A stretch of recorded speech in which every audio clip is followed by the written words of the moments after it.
We'll call the July 13th, 2021 meeting to order and have a roll call.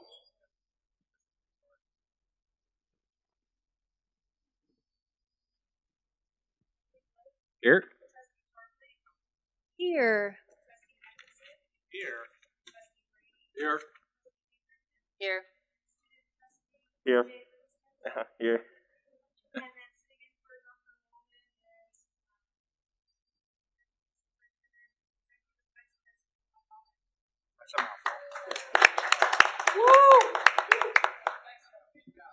Just to go on the record, we promised Dr. Walton, I don't know how to use this, that we would all be well behaved. John also promised if we're out of here by 7:30, he'd take everybody here to, was that 31 flavors or Red Robin for beer? There you go. Okay. I'm in. You know what? We got something out of here. No, only kidding, John. We'll be good. Do they have ice cream drinks over Yeah, there? they got fried ice cream. All right, then we'll move on to the Pledge of Allegiance. Can we have our new student trustee, Jalen, lead us? Do you go by Jay or Jalen or Jay? Jay, okay. Jay, lead us in the pledge. You want to place your right hand over your heart? Repeat after me. I pledge allegiance to the flag of the United States of America and to the republic for which it stands, one nation, under God, indivisible, with liberty and justice for all.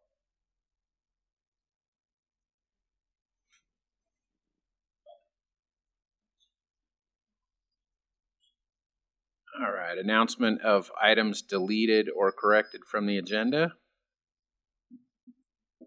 None, okay. Any public comment announcements? No, okay. And the first order of business that will be a fun and happy event will be the swearing in of our new student trustee and ASB president. Do you know who's swearing you in? It's you. You're the winner, chicken dinner. I thought it was John, but it's me. Feel so special. I'm just so happy to be back in the real boardroom. Is everybody happy to be here? Isn't this great? Weird, man. It does feel tiny, that's for sure. But it feels amazing to be here. All right, let's come down here. Time of the evening when everybody learns how to breathe. Which is your good side? Your good side. They're all good sides.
And we didn't start laughing once in the middle.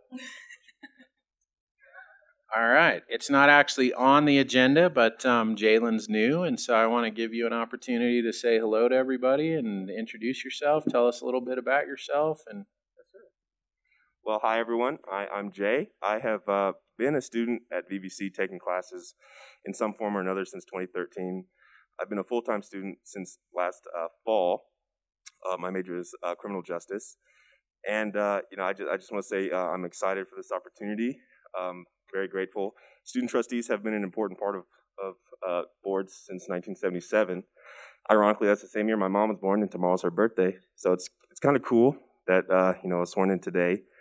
And I can just promise that the board and the student body will get nothing but my best effort. I take this very seriously. I understand the role, both moral and fiduciary. So I will do absolutely the best of my ability. Thank you.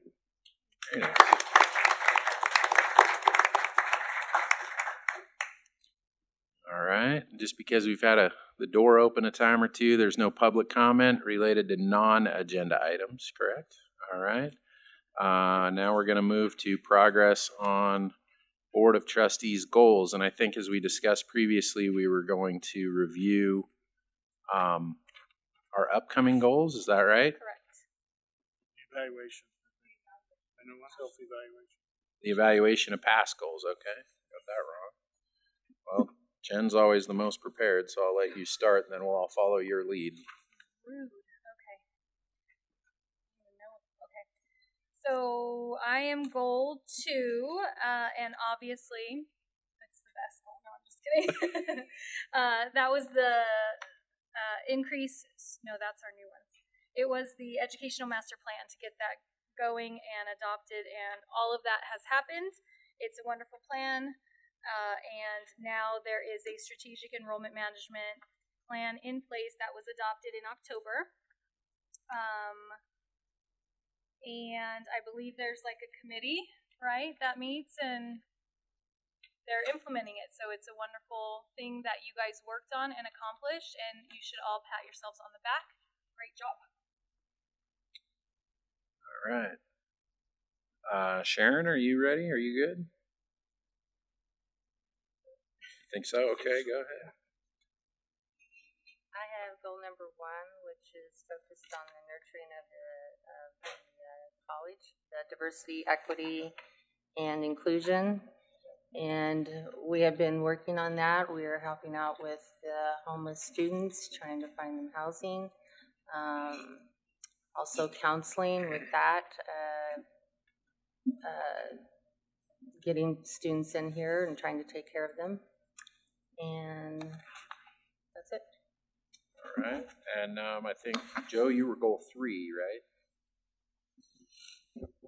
Yes, President Wood. Goal 3 is create stronger community relationships, establishing a system to ensure trustees are scheduled to attend important community events and request brief oral and written reports on the attendance of these events, and ensure the Board of Trustees commit to keeping the superintendent present apprised of contacts from community members, students, faculty, staff, issues, concerns expressed during those contacts. During our workout session last month, I came up with a plan or a suggestion that Dr. Walden, on a monthly basis, we have to work it out with Michelle. But Michelle, at this point, we were thinking maybe like the second Thursday of each month. There are 12 different groups up here that we can invite. So, for instance, there would be 15 people from aerospace, 15 people from general contracting, 15 people from the media, 15 people from commercial brokerage. There's a wide variety of different groups. And these groups, it would be a 2-hour lunch, be hosted here at the college, so we have a chance to have Tyler show off his great food. But it would give Dr. Walden the chance to talk about industry issues face-to-face with 15, max 20 of the decision makers within that, and really get to know up to 200 people at the end of the year. So I was having lunch with John Koiza over at St. Mary's recently, and we were talking about this because he wanted to have lunch, and we talked about the medical community having a part, and he said maybe you call it having lunch with Dan, or something like that. So that's what the idea is. Hopefully we can coordinate this as soon as possible, kick off the first one, but have set dates that we all work around. And I'm looking forward to it. And I think it'll be fun. I think it just opens up a great amount of communication. I think we also, most importantly, will find out from our business partners out there what they need. What educational, what they're looking for in students, what they expect out of the college. Hopefully it'll have some great benefits to the foundation, be able to bring money into the foundation. But I think at the end of the day, as as I talk to people out there more and more, and I had a conversation with somebody today, there's always that kind of disconnect of what we really do versus what we are doing. And I think by having 15 key leaders in each one of the industries will allow Dr. Dan to be able to talk to them, and hopefully we'll be able to get some questions before so that he can direct those while he's talking, and it'll be a nice closed-door meeting for everybody. Nice. That's my plan. Excellent. Dennis, I think you were goal 5 for the last set of goals. Adopt and support the Caring Campus Initiative. Working through the superintendent president to create a Caring Campus Initiative that will assist the college in efforts to encourage greater enrollment and participation from the local community and improving the image of the college. By creating and cultivating caring campus initiatives through intentional inclusion of all staff and student success efforts, increase student retention and completion, and we worked on that hard last year. A lot of these things happened and are still occurring. Staff are often the first contact students have that with the institution. A phone call to student services. I couldn't, student services. I'm not sure who all did it, but their staff actually called students to ask them if they were coming back, and they called. I don't know how many, hundreds, thousands. How many? Thousand students to see if they were actually coming back. And that personal contact is something that you never get from anywhere. I mean, everybody asks for your phone number, but nobody calls you. You ever get that? What's your phone number? Give us your phone number. We're not going to call you. Just give it to us. We do. Anyway, staff often had first contact with students, initiatives, and is participating.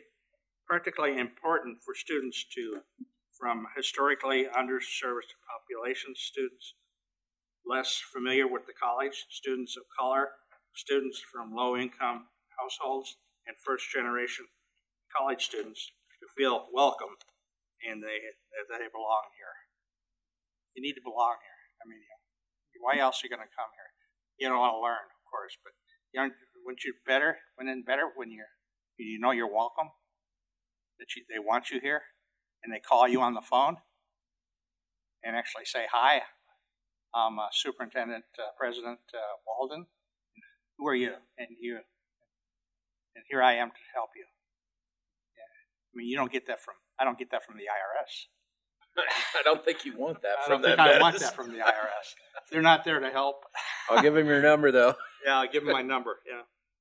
Well, I tried to get that number away from him.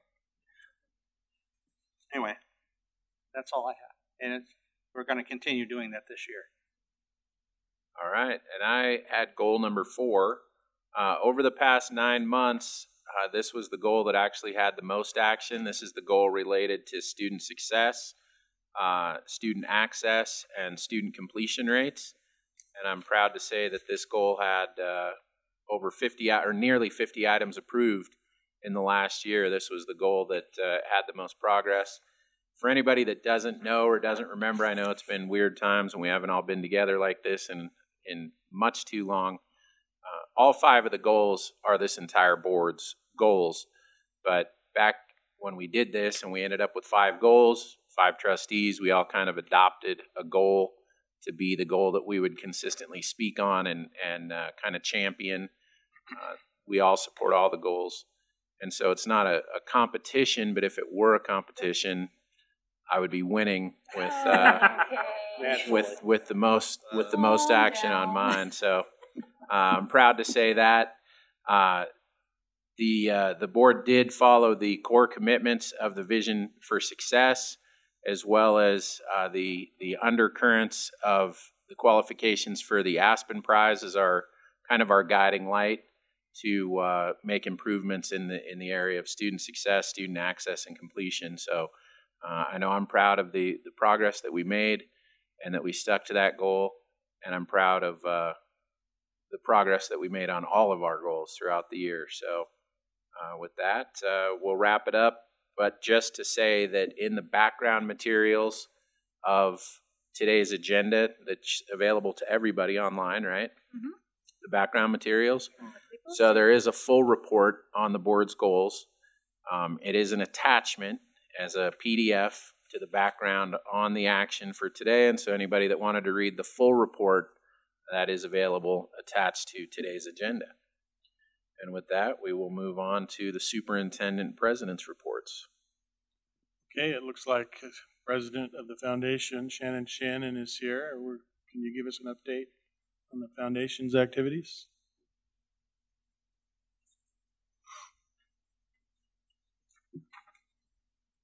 It's weird to be this close to everybody. I just, I know. I feel like last time I saw you, you were completely sweaty. I just to know your board members. I stepped back and looked at the notice on the door. I'm like, is this a mask place? Is this not a mask place? And I stepped back and looked again. Hey, Jay. Okay. So anyway, congratulations. All right, so good evening. I'll go after you. I missed something. It wasn't on the agenda, but I missed something. But go ahead, and then I'll come back around after. Okay, all right. Restart the time. Okay. On June the 15th, we hosted our drive-through scholarship. Those of you who were able to attend, we were glad to have you there. We cheered on 136 students as they drove through our campus to celebrate their successes. We did that last year, obviously, for obvious reasons, and they had so much fun, we did it again this year. The cars were filled with students, their parents, their children, their spouses, and so many more sources of support. As we shared some small celebratory gifts with the students, we got to see huge smiles and even some tears. It was wonderful seeing our students, even if it was from a little bit of a distance. We would like to thank the VVC faculty and staff who were able to attend the event. In total, the foundation was able to award over $250,000 to over 275 students. Tonight, I'm excited to share the scholarship highlight video that briefly showcases some of the fun from the scholarship ceremony and a glimpse at some of this year's scholarship recipients. So we've got a video for you guys.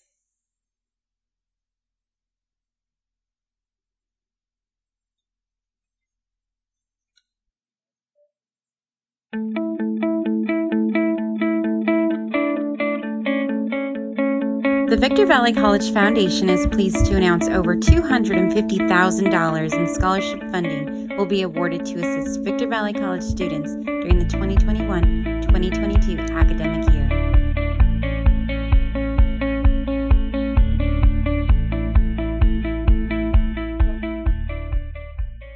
It is because of the generosity from our donors, our community, and all who champion education in the Victor Valley region we can award hundreds of VVC Rams who are on their own special mission. Hello. Hi, my name is Ashley. This is Nicholas. Hello, my name is Gina Etol. Hello, my name is Jonathan Haramiel. Hi, I'm Kristen Miller. My name is Michael Bisa. My name is Stephanie Chabrowski.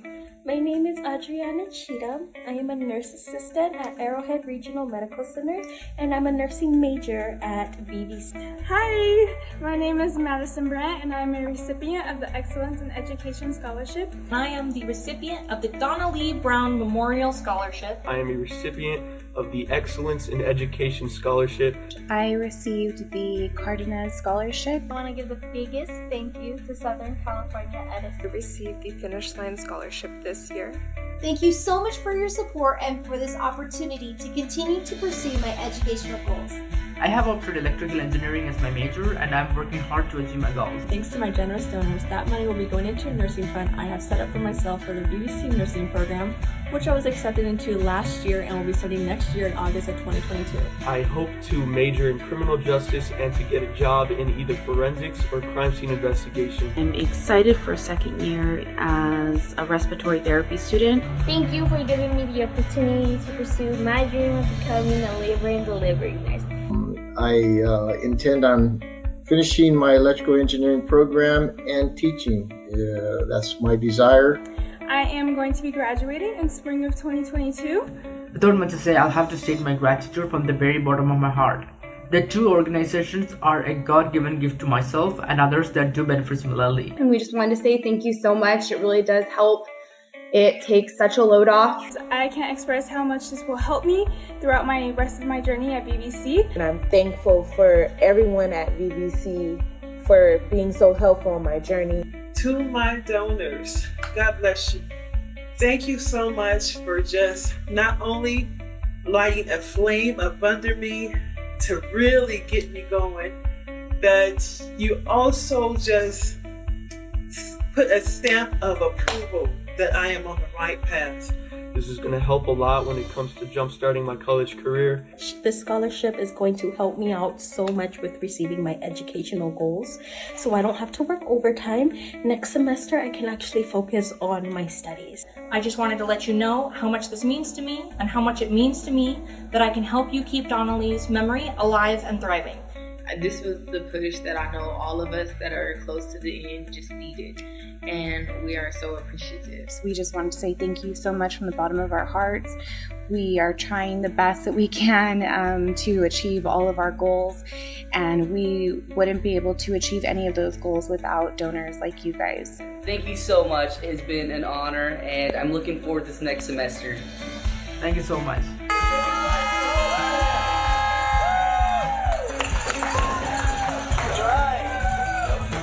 Thank you everyone for showing all your support this morning.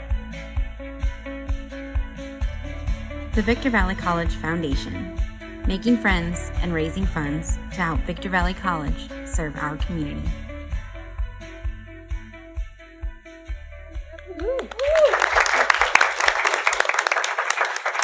So here's where I go off script a little bit, and Chris is probably stressing out back there.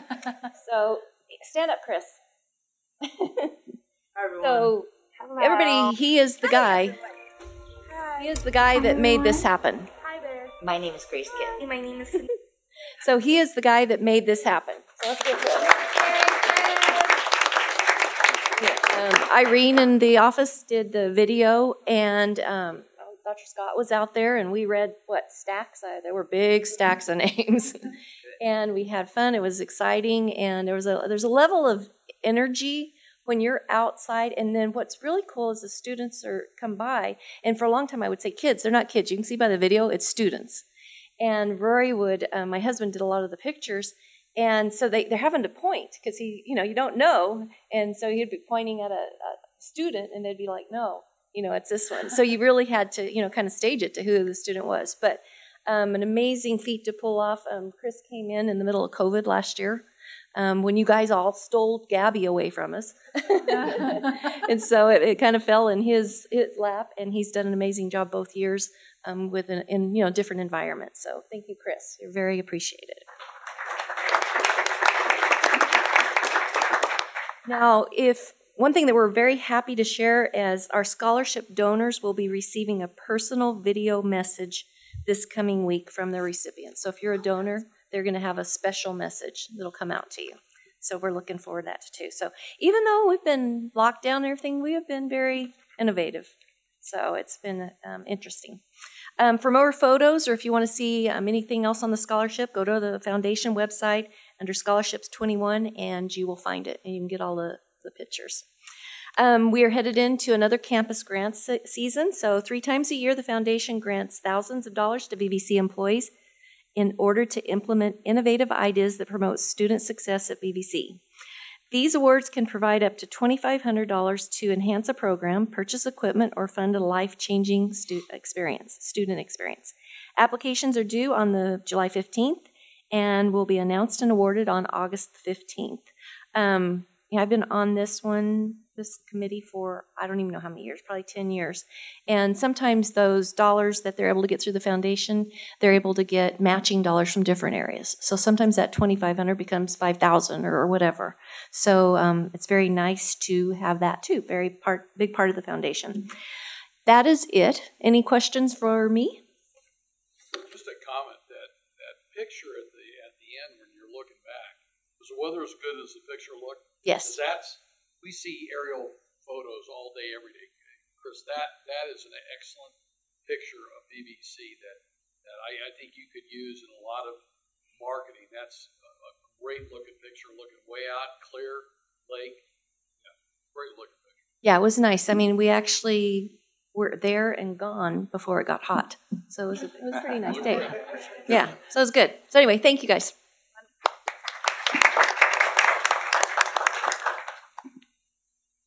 All right, and as often happens, because it's not on the agenda, but we really need to add a spot on the agenda up there with the Pledge of Allegiance. I skipped the invocation. Oh, we can't add it to the agenda? Is Pastor Thomas still with us? I don't think he was here. I didn't see him. Was he on the Did he make contact with you, Michelle?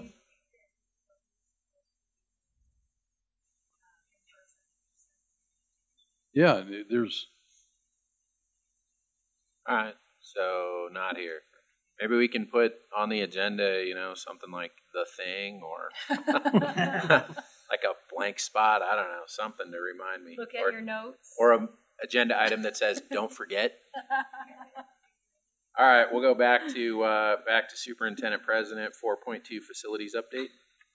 Okay, nothing really formal except that, everybody knows we've got 2 projects going, stirring up the dust. The 50 and 52 remodels are starting to get some momentum. You'll see later in the agenda, we've got some change orders issue, and those are usually the issues that come up when you start demo and you discover things that weren't on the plans or remodels that were done that were not documented. So right now, we've really got a rhythm going as far as getting 55, getting the walls up, and getting the subcontractors in there. So I think we're headed in the right direction now. We've got a project going in what used to be the Ram Rock, which will be rebranded as the Desert Rock Cafe. We'll double the size of that facility. It's on a really tight timeline. We're supposed to get completion by August 27th, so we can start serving staff and students on August 30th.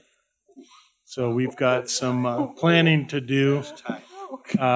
We've talked about having 29th or something. Yeah, exactly. Well, it's really going well. It's just really going to be delivery of the equipment, the new equipment that goes in there. So we'll be strategizing some Plan Bs, food trucks, other ways to serve the students if we don't get all of our equipment put in place. And so it's going well so far, but we've had the same issues in that area. There's been some remodeling of the facility that wasn't documented, so we've had a few changes in there also. So I'll give a more comprehensive report once we find out from the state what our allocation for scheduled maintenance will be. So hopefully August or September we'll get a pretty comprehensive report. John, are you running into any problems with product? I mean, not mechanical yet. Stuff. I mean, electrical. No, I think when we bid the renovation early, they went out and purchased a lot of the materials, especially the steel studs and they had plywood stacked up that they had purchased just right when we awarded the contract, just because there are some materials that have got long lead times. But so far we have not had a request for any extension. Interesting. Yeah. All right. 4.3. The redistricting presentation, I think Tim has Jeff Morris and our demographer on a Zoom call. So you can... Good evening, everyone. Yeah, wow. Okay. That sounds like Jeff. Loud, Jeff. Jeff. All right. We have with us this evening Paul Mitchell and Kimmy Shigatani from Redistricting Partners. Redistricting Partners drew the maps back in the 2016-2017 timeframe. And at the request of the board from the last meeting, we made arrangements and Mr. Mitchell was able to appear via Zoom to answer your questions on the subject of the discussion for possibly adding 2 additional voting districts for a total of 7.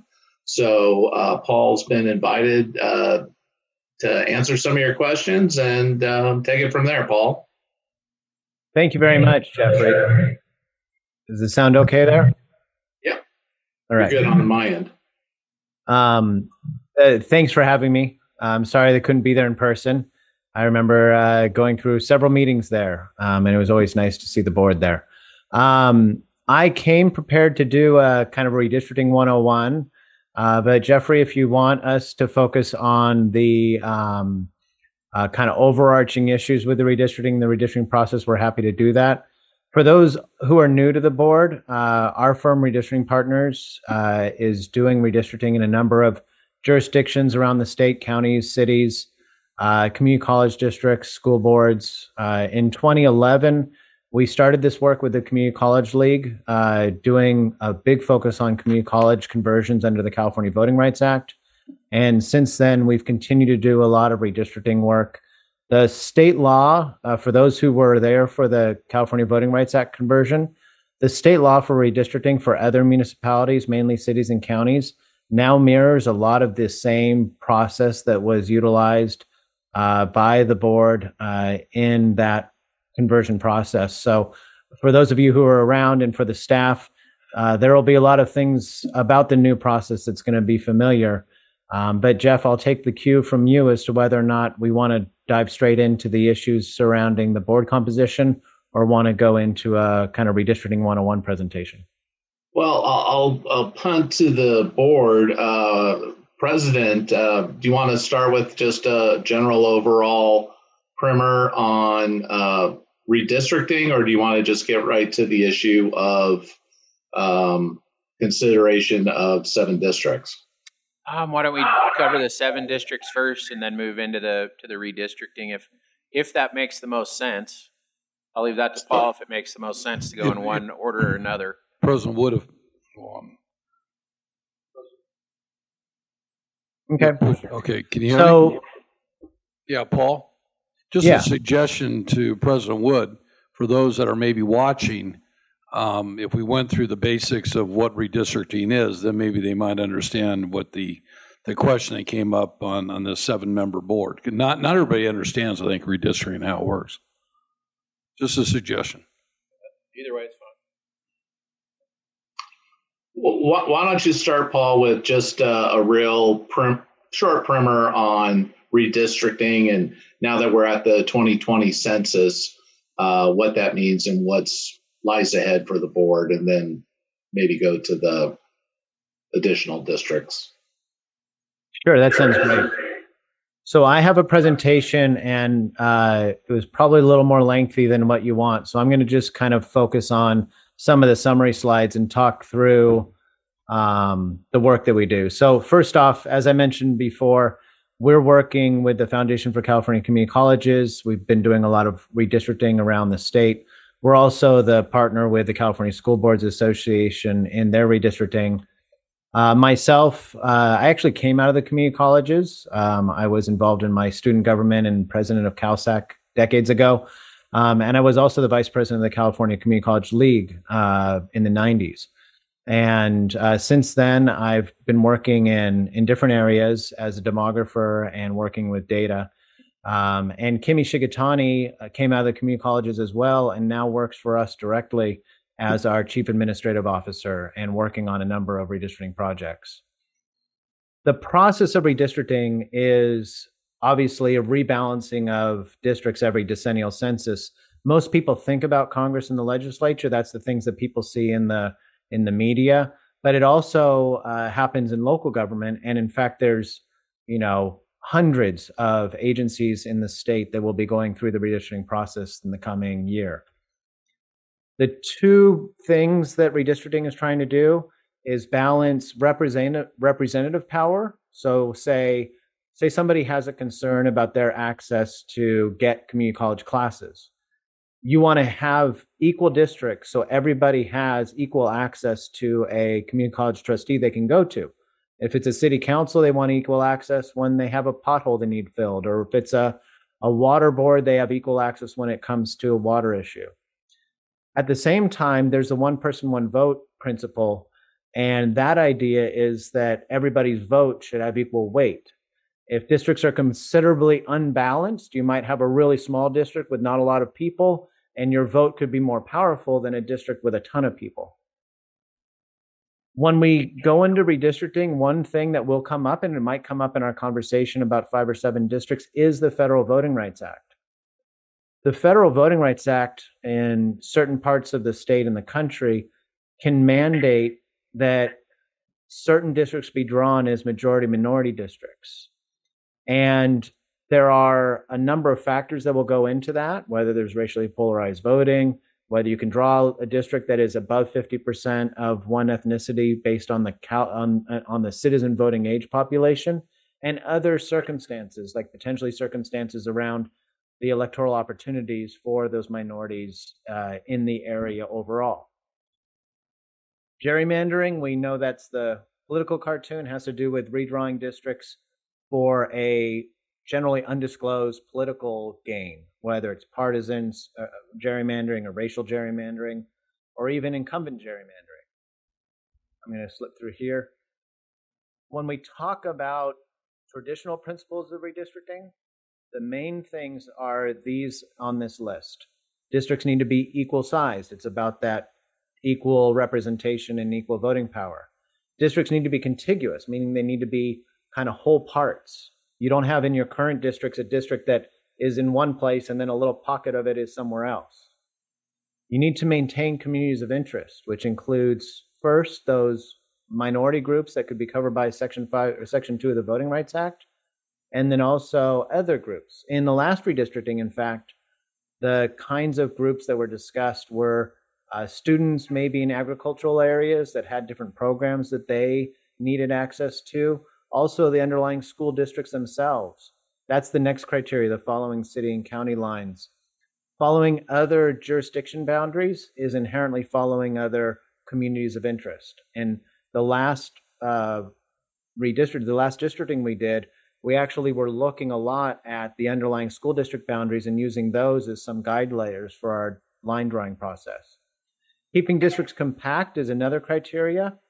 Note that your 5th district, I think it is a very large district, but that doesn't mean that it's not compact. Its shape is rather square-like. It's not serpentine or looking like an octopus. That would be a non-compact shape. So when we talk about compactness, it means more in the shape of the district than it does in kind of the size of the district. I'm going to flip through some slides here, but we can provide this whole presentation to you. The additional rules that have been put in place for local governments, primarily cities and counties, but also kind of as a best practice filtering down to school districts, community colleges, is that we have a transparent process for redistricting. That means open hearings, the opportunity for public engagement, outreach to the public, and ways that the public can discuss either their community of interest or provide draft maps.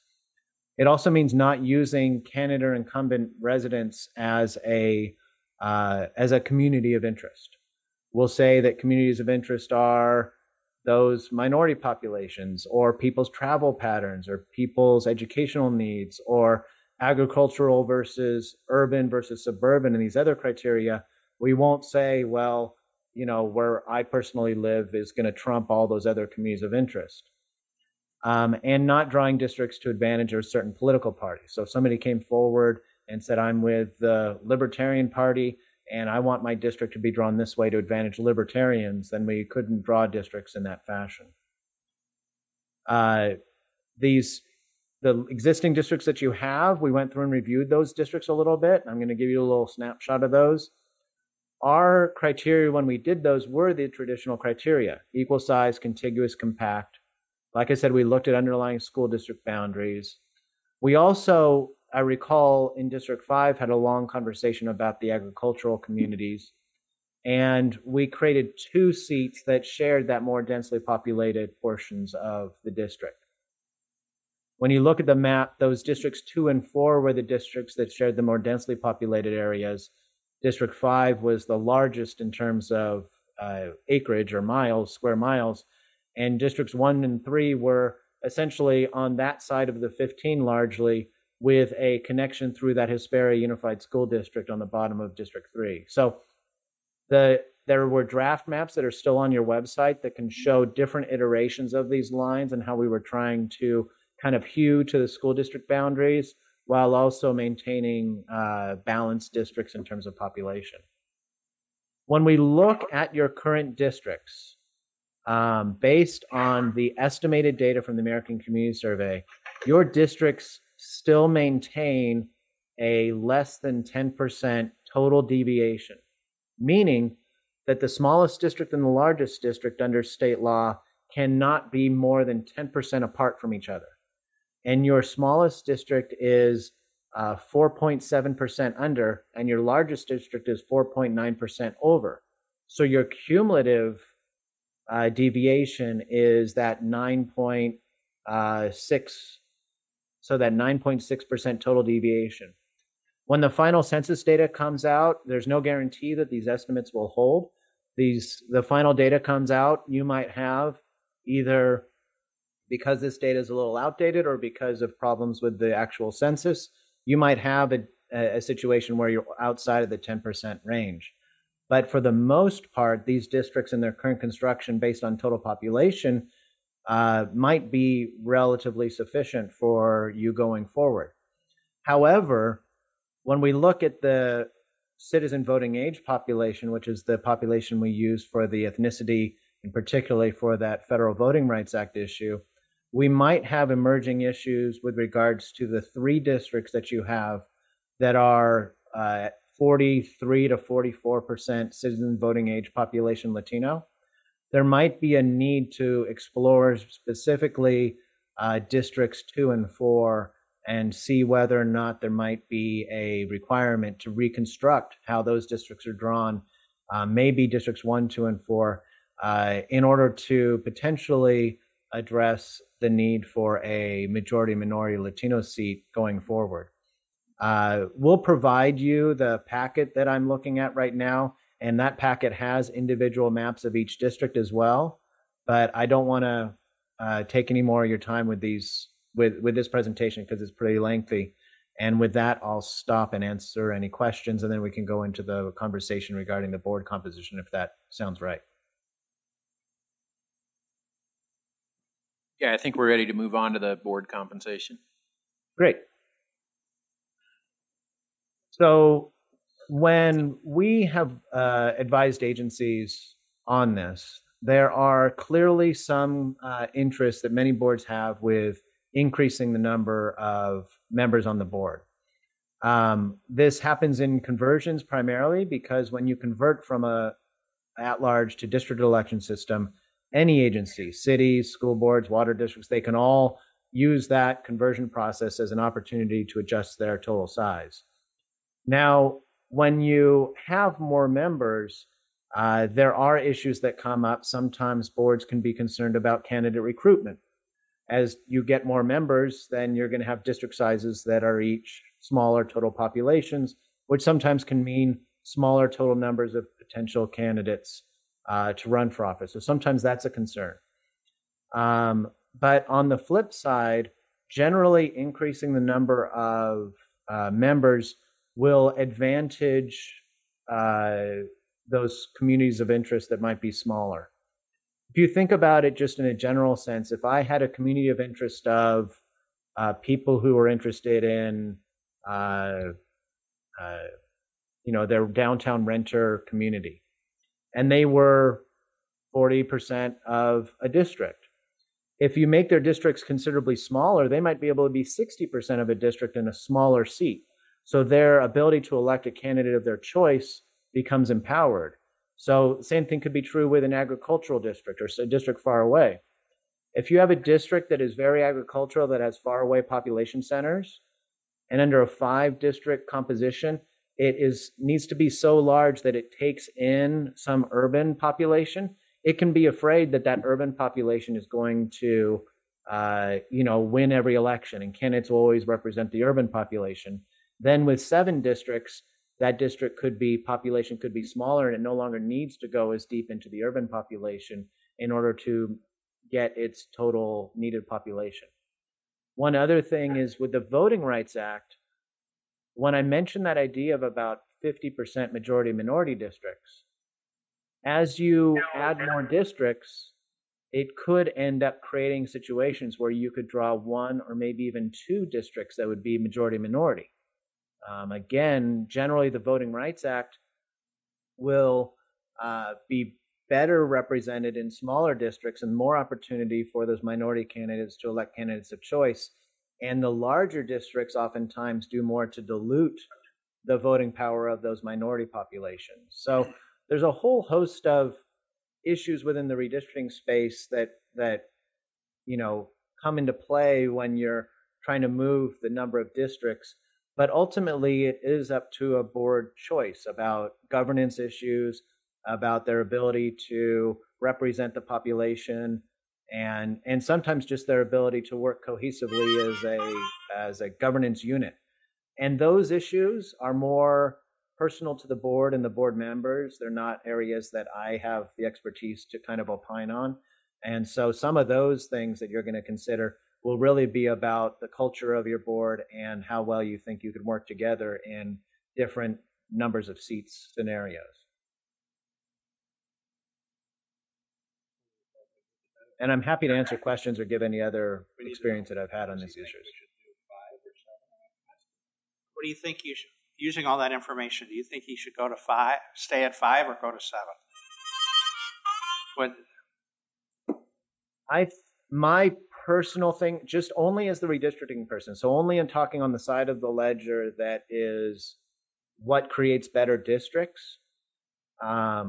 Given the composition, particularly of those districts 2, 4, and 1, where we have that very large Latino population, as a demographer, it would probably be easier for me to draw districts that would advantage the Latino community and their ability to elect candidates of choice in smaller districts.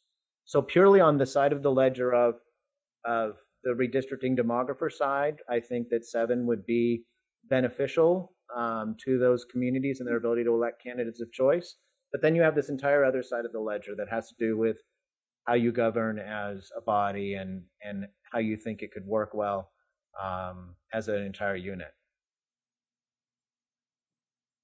Based upon, I think we had some information conveyed to us that when you initially looked, that you felt as if 5 was a sufficient number for our population in the area.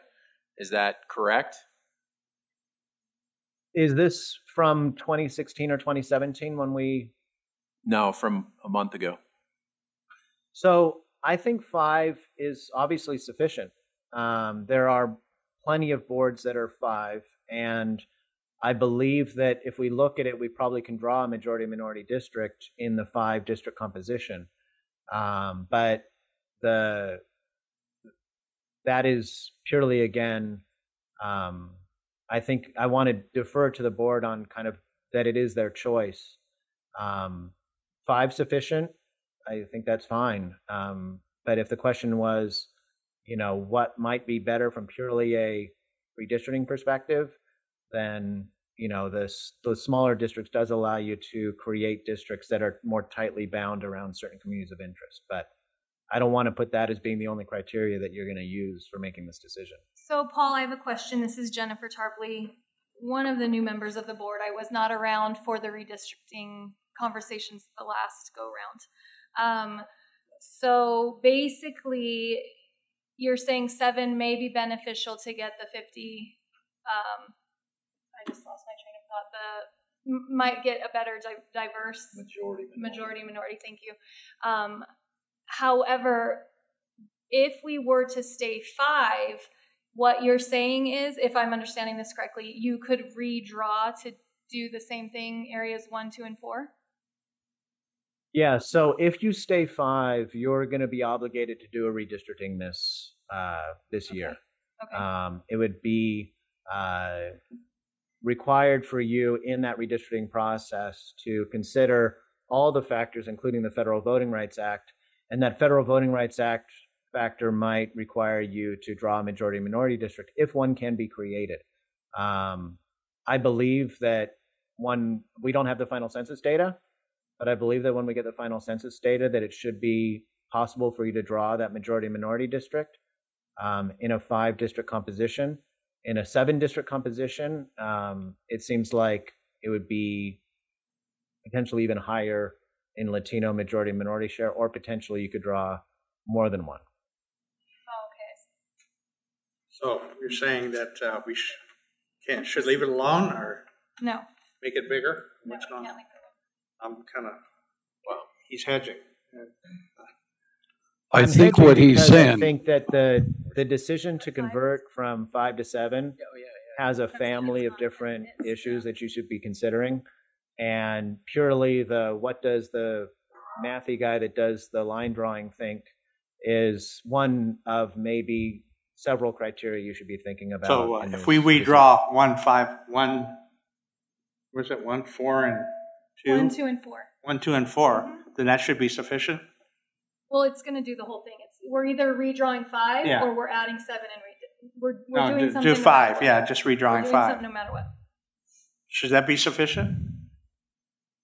You would definitely need to do a redistricting in the 5 structure. You can't just carry forward your Right, existing okay, I boundaries. got that. Yeah. But and yeah. When did we redistrict, Paul? 2016. 16. Okay, but in the first, and I'm not opposed to this at all, I'm just trying to understand all this because it's new to me. In one of your first slides, it said that it was an every 10-year process, so I'm just wondering why we're not. Yeah, so why you is it did a mid-decade redistricting is what it's called. Oh, we actually did. districting. We chose to do and that. it's Okay. very Thank you. weird, but even though it was 2016, at the time we were required to use 2010 data. Oh, In fact, we did gosh. redistrictings in Okay. 2019 and 2020, and they had to use 2010 data. The 2020 data will be out on August 16th, and that is when we can start using the new data is after August This 16th. makes sense. If So- we're already based on 10-plus-year-old data, this kind of makes sense that we're looking at it, guys. In my opinion. No, so I think for Trustee Tarpley's edification, and for those that weren't here at the time, we were threatened with a lawsuit. The lawsuit stemmed from Blanca Gomez and a Hispanic law firm that came to the college looking for redistricting. We agreed reluctantly under the auspices that cities like Palmdale fought it and spent about $4 million. We ultimately settled the case for $8,000 and went through the process. I think for Trustee Tarpley's edification, we during the process of having the maps on the wall, and Paul, you weren't here. You might have been online. I don't even know if we did online back in those days. Seems like everything we do now is online. We had our final meeting where we had multiple maps on the wall over the Student Activity Center, and there was a strong presence of people that showed that wanted to see in 2020 if we would go to a 7-member board. Those that were on the board at the time promised those people that we would bring it up into discussion, which that discussion is tonight. Just to clarify the last board meeting, and Trustee Tarpley, I appreciate your side comment. Paul, I specifically asked some challenging questions last time, and what I did not want is I didn't want our attorney, Jeff Morris, to convey information from you. I think that what you have proved tonight is that the conversation we had last month, I think it's proved worthwhile for all of us to hear exactly from you what I felt, because I deal with numbers all the time. I'm not a demographer, but I deal in nothing but numbers. We've seen in our district there are 61,627 new voters in the last 10 years. And it's rather interesting to see because we ran the numbers from the register of voters. So I think it's healthy that we have the conversation and the lines kind of get where they go, and then we'll have a chance to take a look and have that discussion. What I'd like to see tonight, or maybe understand, Paul, because you're doing so many of these projects, census data comes out on August 16th. Many of us don't believe that it's going to come out on time. What are some of our dates that we're going to look at for goals to be able to take a look at the raw data, take a look at some raw maps, have some discussions, and then make this a whole lot more public? Do you have a kind of a feel for that? Yeah, so the census data has been late all along. It's several months late. It was supposed to be out by March 31st is the latest. This is the first time in hundreds of years the census has been late like this. Don't pick on this administration now. Only kidding. No, I wouldn't. I'm not. Won't be making any political statements. But that was my shot. The Census Department, in a legal filing, said that they would have data available to states by August 16th in what's being called a legacy format. It's kind of the IKEA furniture version of the census data. We're going to have to get that data, and there's going to be folks at UC Berkeley and also data vendors nationally that are going to be constructing that into the right table so we can actually perform a redistricting. We expect that to be about a 4 to 7 day process, but after that time, we'll be able to update these maps for you to tell you your current districts and their exact census population. Now, the county, and in fact, we're doing the redistricting for the county is going to have to wait even longer. So the county is going to have to wait until late September because they have to go through a process where the census data being used by cities and counties has to remove prison population. It has to remove prison population, use a data set where that population has been removed, and then reallocate it around the state. Community colleges, water districts, other districts will have the opportunity to choose whether they want to use the regular census data or use the census data after the prison population adjustment has been made. So you'll have that opportunity to choose that, and that second data set will be out in late September. So we're highly confident because of all the lawsuits that have happened that this data will come out, the initial data will come out by August 16th. So we're only a number of weeks away from actually getting that first census data and getting a snapshot of what the populations will look like. I had a question. You know, when they did that redistricting in, was it 2016. Okay, so they did it to 5 districts, but when they did it, it didn't seem like there was any change. So you're saying this time there would be redistricting? I believe there will, but you know, Paul, we never talked about the prison population in 2016. Prison population. First, can you answer Sharon's question first before we move on to Joe? So in 2016, it was the first districting because prior to 2016, the elections were held at large. So that meant that each trustee was elected by the full electorate. And in one election, you'd have 2 people up for election. The other election, you'd have 3 people up for election. So when the districts were drawn, they were drawn in order to meet all of these criteria. And clearly, you know, board members who are currently on the board and ran and won in those elections in, I would guess, 2018 and 2020, those seats now are fully in place, and everybody who's on the board now has won an election in that districted system. Now we do redistricting. We have to adjust and update those boundaries using new data after the 2020 data comes out. No, the prison population issue wasn't an issue in 2016. Is that something new? Yeah, so the prison population is new for this redistricting cycle. There were a couple bills passed in the legislature, and it will be a process where they're going to take people out of the prison population from the census data and then redistribute that data around the state for where people were living when they were prior to their incarceration. So it wasn't an issue when we did the first draft or the first lines, but if you do have a prison, a state prison, not federal or county jails and those, but if you have state prison facilities, you would have the option of utilizing a data set that takes that population out of those prison facilities and reallocates throughout the district people who maybe were incarcerated up in Kings County or, you know, out somewhere else. But you'll have the opportunity to use either one of those data sets, and we can actually, during the redistricting process, show you what your populations would be under either of those systems. Paul, I would have to guess, just for purposes of demographics, the federal prison out on their expressway is all federal. So that's the biggest prison population. The reason I asked the question was a lot of people believe a lot of the social problems we have up here have been caused by the prisons. So, but you can't count the federal. So the second question, and I think, you know, I'm curious, as I'm sure Trustee Henderson's curious. We're up in 2020, in 2022. What happens with our current districts where we currently are Could a line be drawn where we're not elected or we can't run? Yeah. So when you do a redistricting, if you have a situation where lines are drawn in a way where you have two incumbents in a district, then when that person's term is up and they go up for re-election, it's possible that somebody will already be in the district that they're living in. So they wouldn't have a seat to run for.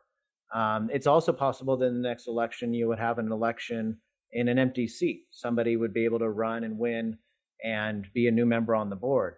What's important to note is that no redistricting under any circumstance cuts anybody's term short. When you're elected for a 4-year term, and you fulfill that 4-year term no matter what happens with the lines. And the new lines essentially take effect over the course of 2 election cycles. So if you don't mind, can you tell me how many people are up in 2022? We have 3. 3. So 3 districts are up in 2022, and those 3 districts will take effect in 2022. The people who were elected in 2020, whose seats are up in 24, those 2 members, their seats would come up in 24, and you would then have them running in whatever districts they're in. Now, it does bring up an issue if you went to 7. If you went to 7, you could have a situation where you would have 5 people running for office in 2022 in order to get you up to that 7, and then alter it so that maybe those seats are 2-year seats for the first time, or one of them is a 2-year seat, so that you have a balance of 3-1 election for the next election. So we can work with you on how that would be implemented, but you might end up running it so that you can get to 7 members of your board, but those 2 seats would actually be staggered. So you'd probably elect a 2-year member and a 4-year member. Getting back to dates. So you're at the end of September for the county, I think you're talking about. What would be some of our goal dates that we could sit here as a board and start to look at between, I guess, August 16th and whenever 2022? So you only have November generals, correct? Correct. Yeah. So your deadline, the deadline you should have in mind is probably around mid-April to late April of 2022. We would actually recommend that we can get you data and population counts for your current districts this fall when the data comes out. You can even have conversations like this about, do you want to stay with 5 or go to 7, and take care of those things. But don't actually start doing your redistricting until all that noise of the county redistricting, city redistricting, state redistricting is all done, and pick it up around January. Around mid-January, maybe, you could start having your first outreach hearings. The idea would be to have outreach hearings in January, early February, draft maps in February and March, and approve final maps by mid-April. I actually have a question, Jay Spencer. How would a potential new federal Voting Rights Act impact this process? It's a great question. So actually, since we last met, the Federal Voting Rights Act was changed by a Supreme Court decision that essentially invalidated Section 5 of the Federal Voting Rights Act. There's Section 2 of the Federal Voting Rights Act, which is the majority-minority discussion. That is under Section 2 of the Federal Voting Rights Act. That is still in place. But Section 5 of the Voting Rights Act was removed, and what that meant in California was that our legislative and congressional district plans used to have to go to the federal government to get approved by the Department of Justice before they could be implemented. Now, that was happening because Kings, Merced, Yuba, and Monterey counties were all under Section 5 of the Voting Rights Act. San Bernardino County has never been under, and no county in the Inland Empire has been under the Federal Voting Rights Act, Section 5 requirements. So even if they do reimpose a new Section 5 of the Federal Voting Rights Act, it's unlikely that it would require this county or any agencies in your county to get preclearance. Now, that's not a 100% guarantee. They could draw up a version of the Federal Voting Rights Act that would require preclearance rules for more counties than it used to be, but it would be pretty unlikely that they would affect us in this redistricting. Let me ask Paul. So you do a lot of these redistrictings for a lot of different community colleges. Looking at the numbers, the number of citizens in our entire district, and comparing the total population of our entire VVC district to the number of trustees, is 5 the standard for a population base across the state, looking at the other community colleges? Yeah, so Kimmy was actually able to get us information on the number of trustees in each of the districts around the state. And so there are a number that are 5 and a large number that are 7 as well. And we can provide this to you. It doesn't have the actual total population, but Riverside is a 5-district community college board. Los Angeles is obviously 7. We can get you this whole list so that you can look through it and maybe look at some districts that are comparable size to yours.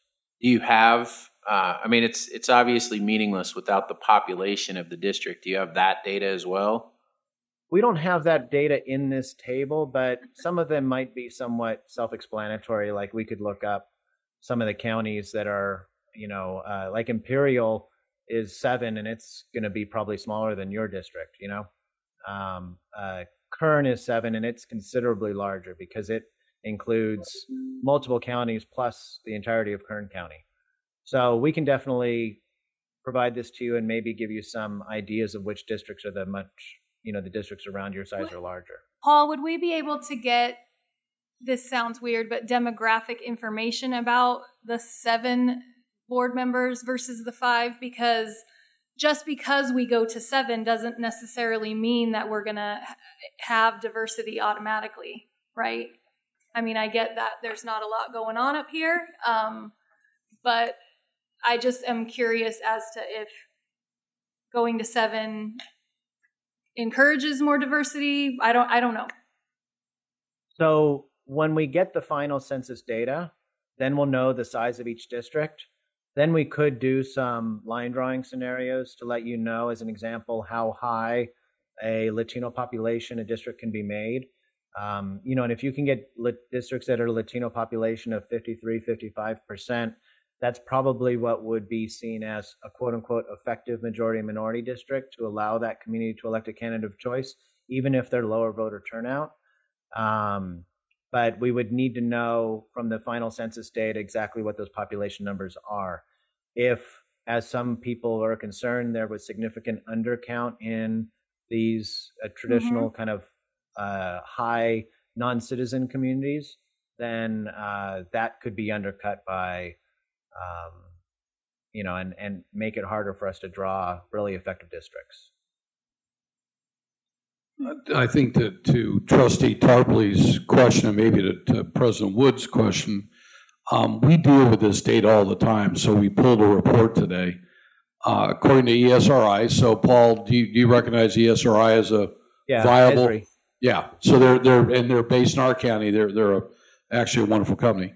Our 2021 population within our district. So our district is 1,899.34 square miles.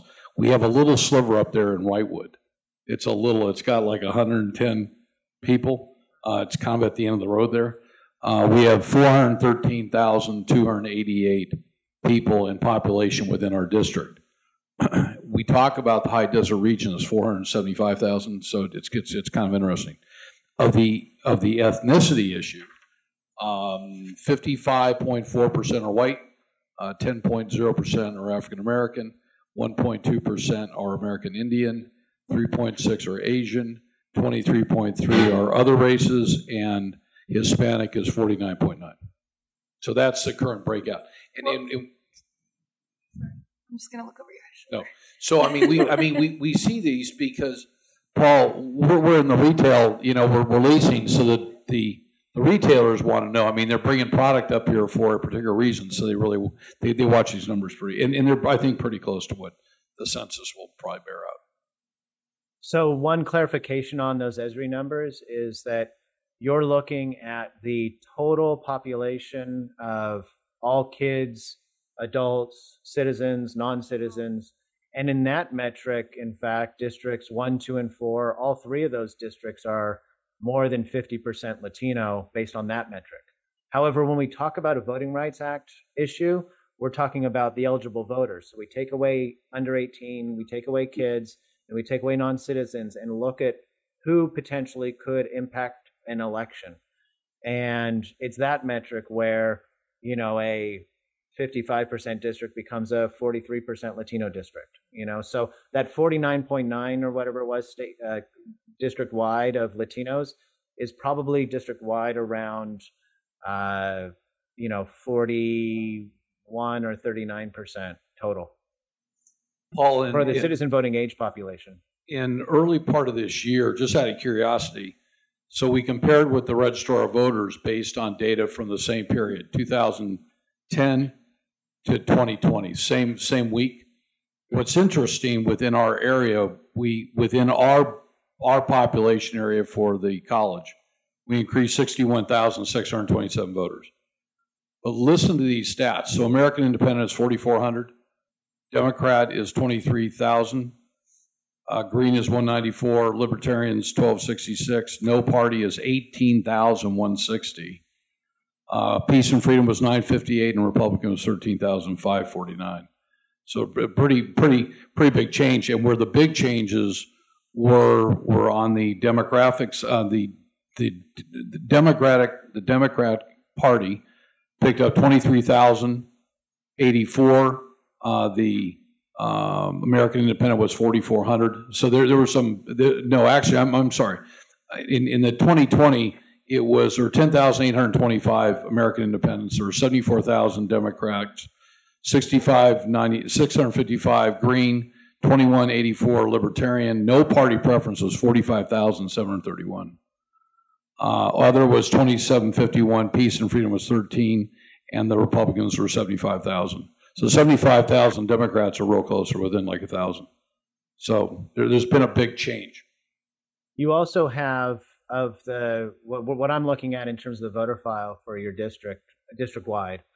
I have 215,000 voters. It might be a little different than your number, but of those, 75,416 are Latino voters. So that's 35% of all your voters in the district, registered voters, are Latinos. Your number's real close. I'm at 213, 357. Yeah, I'm at 215, 127. So around, that's dust right there. Yeah. That difference. So sorry if anybody else was going to go. I think I just want maybe for you to say this clearly to me, just for my little pea brain. Would you say that we have a better chance of increasing our diversity by going to 7 or staying at 5? You would have a better chance at drawing districts where the Latino community could elect a candidate of choice in a 7-district system, because by making smaller districts, you can make districts that more tightly wrap around that Latino population. And it takes less Latinos, as a way of thinking about it, to make a majority or more of a smaller district than it is for them to make that majority of a larger district.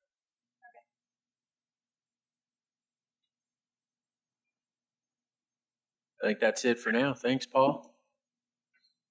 I appreciate you having me, and I look forward to helping you out through this process. And I know Kimmy and Kay, who are both here from our team, are happy to assist you and Jeff as you go forward. I'd like to thank my fellow board members for, we had a pretty healthy discussion last month, and I want to thank my fellow board. Well, no, this was pretty animating. If you're sitting at home, it was better than Monday Night Football. But I want to thank my fellow board members for moving this forward. It was on a 3-2 vote to have you come on tonight, and I want to thank you. Thank you very much. Happy to be here. Good to meet you. Nice meeting you. Take care. Thank you, Paul. Thank you.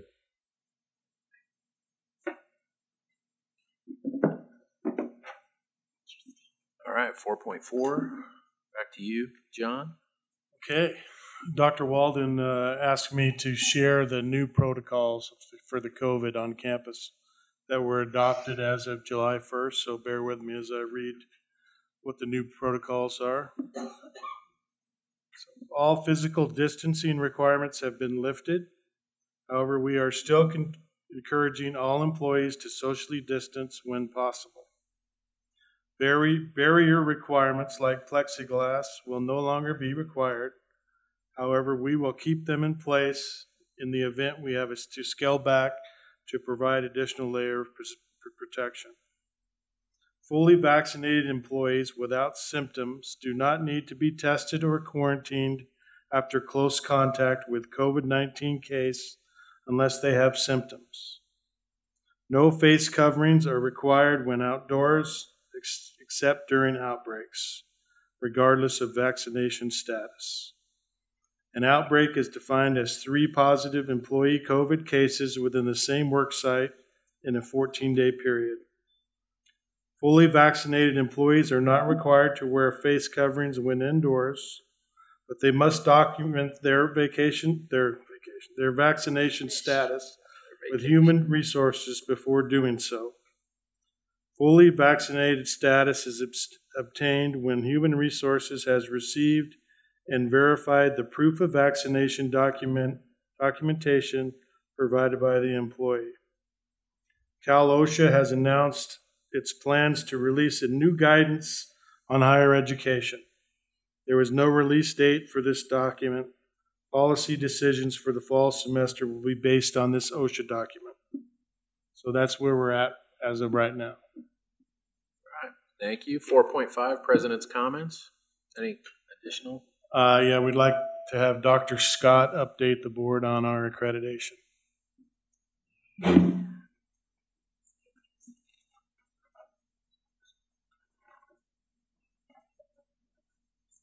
So we were notified that there's a group of individuals that worked on a midterm report, and the ACCJC accepted it without comment. So basically we retain our accreditation.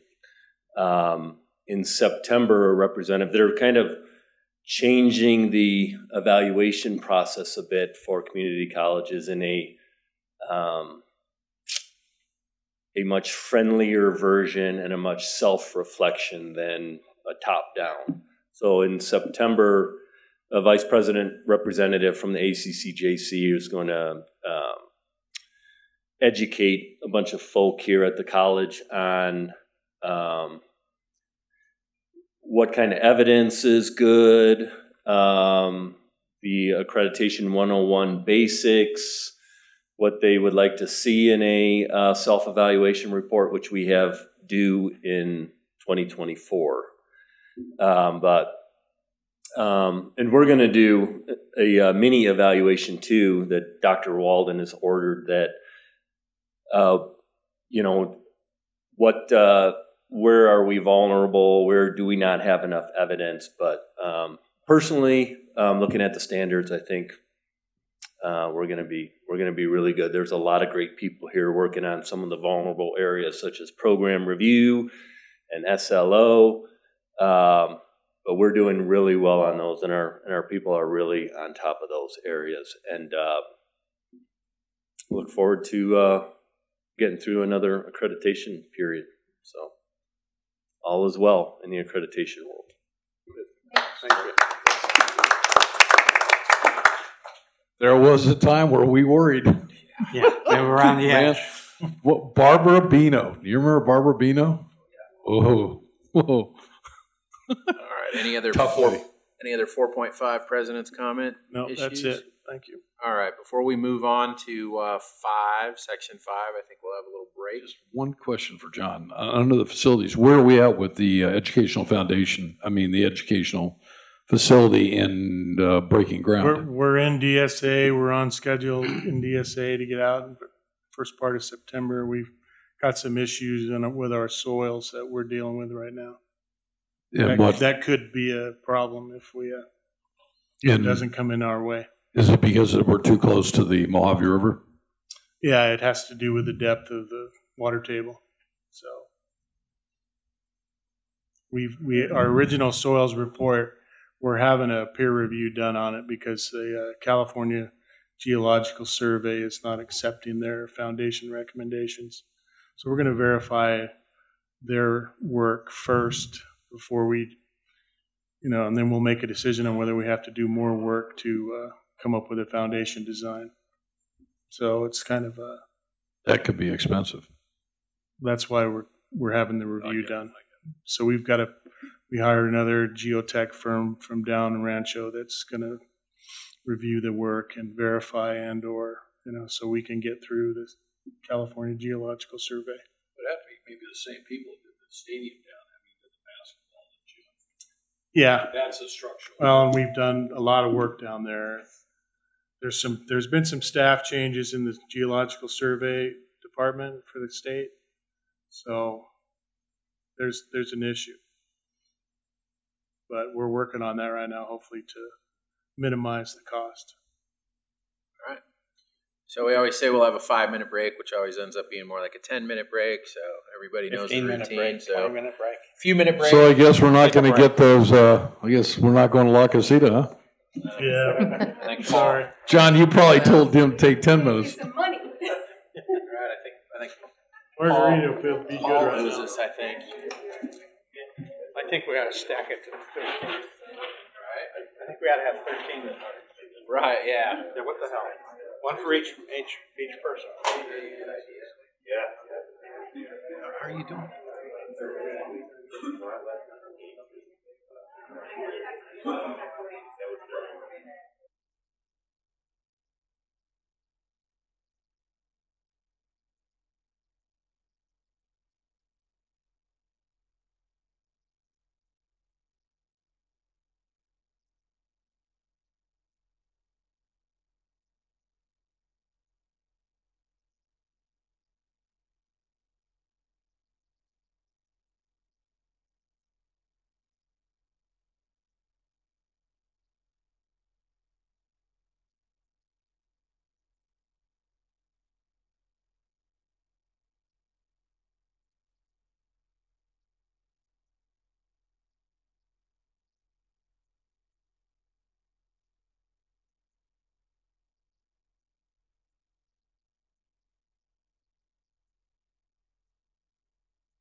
All right.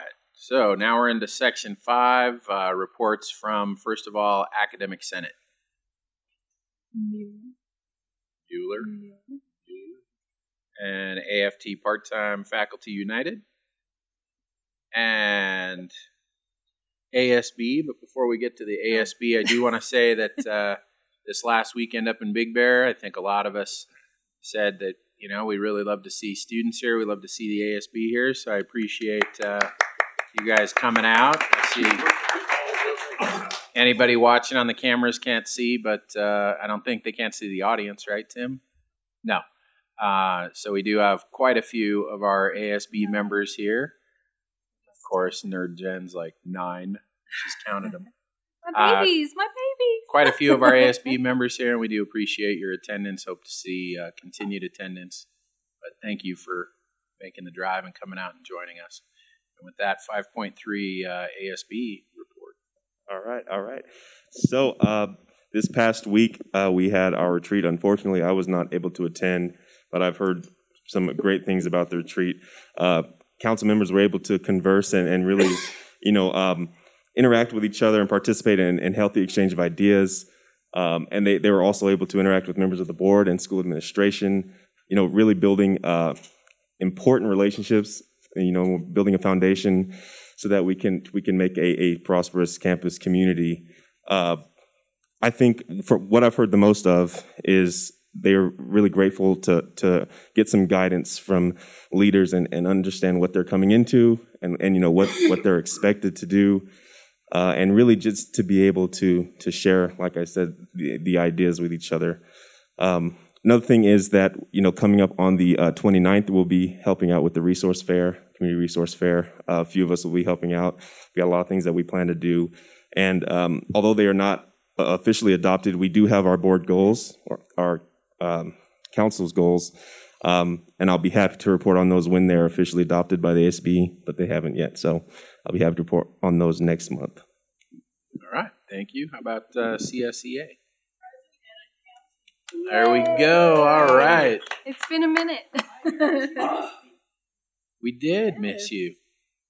Didn't you miss us? Yeah. Okay, that's why I asked. I love Zoom. I really enjoyed Zoom, especially when it came to your wonderful board meetings. Good evening. We're nice to each other.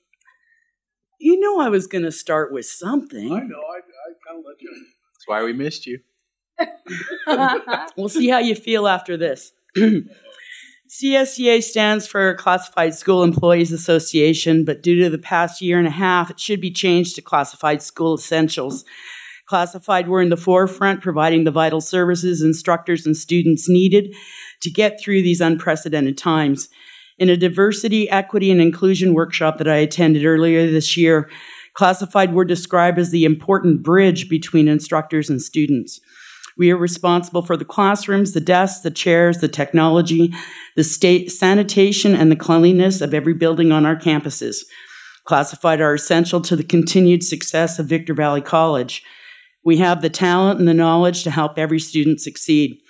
Classified behind the scenes create the environment for positive learning experiences.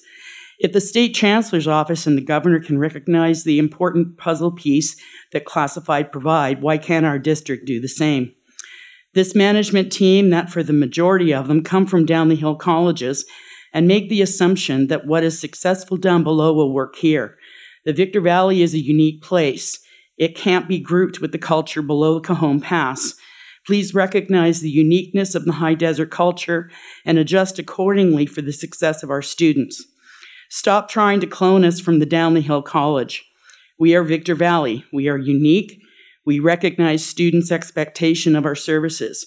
And the district is supposed to provide the essential needs of all the employees to be effective in their job. In order for us to take care of your customers, the students, the district needs to change the culture and the attitude toward Classified. We are not second-class citizens.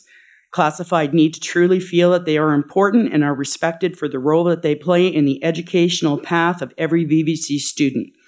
If this district truly wants to implement a caring campus, then it starts with caring for one another. Losing enrollment, Why? Because students can't get the services that they need, so they go elsewhere where their needs are met. For example, the creation of the call center to make sure that student issues are addressed. It's a great idea to focus on our customer, but right now you have 2 help desk technicians to field every call that is transferred to them. 2 employees in that department that can deal with 50 to 100 calls on non-registration days, but during registration, anywhere from 500 to 700 calls. 2 employees that doesn't include emails or voicemails. It used to have 4 employees, but because of last year's SERP, 2 retired. With the move of the department from the ATC to the Academic Commons, there will be no one to service our existing students that come in physically requiring help. Why would the district want to alienate our existing students that know where to go and be shown what they need to learn on the computer? Another example of not being proactive instead of being reactive. Tonight, you will be approving an increase to the classification and compensation study, bringing the cost close to $225,000. I am a member of this committee and was very pleased with the initial work the committee was tasked to do. Earlier this year, the atmosphere on the committee changed and became all about what the district wants instead of what is best for both classified and the district. After completing the PDQs and the interviews, things were going well. The committee members, especially the classified reps, could have helped our classified when the members received the proposed new job descriptions by giving us a heads up of the massive changes. I personally talked to half of our members regarding the changes and helped members to follow the process for their input, only to receive a generic response back that was degrading and insulting. A majority of the members feel demoted, asking why should we stay? These descriptions are so generic that it no longer pertains to what we do. Even managers that provided input agreeing with the employee were not even recognized. So now we are questioning whether the district had a hidden agenda. Why have representation on this committee if the work that the individual classified members did is truly being ignored? Classified feel like it's a caring campus for everyone unless you're classified. Robert F. Kennedy was quoted as saying, "Few will have the greatness to bend history, but each of us can work to change a small portion of events, and then the total, all of these acts will be written in the history of this generation." It is from numberless diverse acts of courage and belief that human history is shaped. Each time a man stands up for an ideal or acts to improve the lot of others or strikes out against injustice, he sends forth a tiny ripple of hope, and crossing each other from a million different centers of energy and daring those ripples, build a current which can sweep down the mightiest walls of oppression and resistance. Victor Valley Community College District has the opportunity to build a current that will in turn take care of our most precious asset, our student. We have 6.5 weeks before instructors and students return to a normal semester. Let's work together to get it right for classified, for instructors, and for students. Thank you.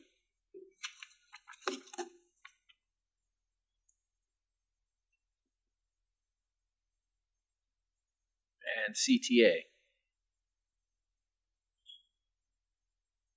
And management. There's no reports tonight. First time we're going to report on that time. Okay. All right. Consent agenda. Any items requested to be pulled from consent and moved to discussion? Is there a motion? Motion. A motion by Henderson. Is there a second? Second by Brady. And there'll be no discussion because it's consent, so we'll go straight to the vote.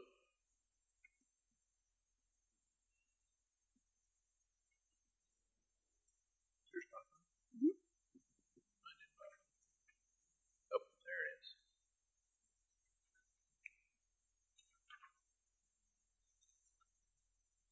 Oh, right out of the gate. We don't. I never forget. Usually You're supposed to say student advisory vote. Aye. I'll let you punch me in the parking lot after. Eyes open or eyes closed, your choice. Just hit me as hard as you can, right in the face. I'll take your place. Where am I reading? Yeah. Hey, you should check out this guy's ring. I know, I saw it already. I'm nervous, but I got it coming, so. No, we were talking. I said my ring might not do any damage. Yours could really do some big damage. He won a Super Bowl, apparently. Yeah. Well, you should see this ring over here. All right, so nothing pulled from consent. So that's, or did you get the vote tally? Sorry, Jay, that won't happen again. No problem. And then public comment related to action agenda items. No public comment? All right, so 8.1 is separate items pulled, so we're on to 8.2. Approve the governing board of trustees goals for 2021, 2022. Is there a motion? Motion. Motion by Brady, second by Henderson. Any discussion? Did a lot of work, and I'm real pleased to be a part of it. I think everybody here did a great job. And student advisory vote.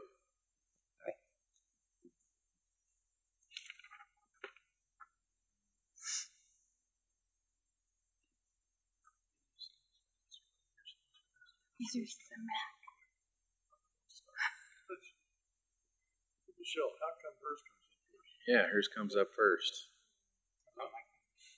Favorite. Yep. Yes, yes, the computer gods love me. And It's like cheating. 8.3, second read and approval of board policy 3570, district smoking policy. Is there a motion? Motion. Motion Brady, second Henderson. Any discussion? And student advisory vote? Aye. That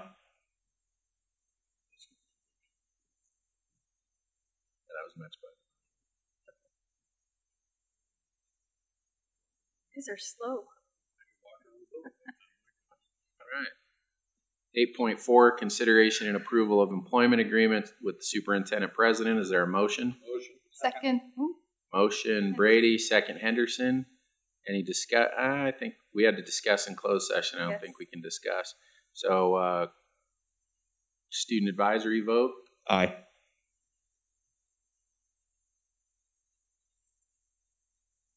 Ooh, mine's slow this time, you guys. I got nothing. There we go.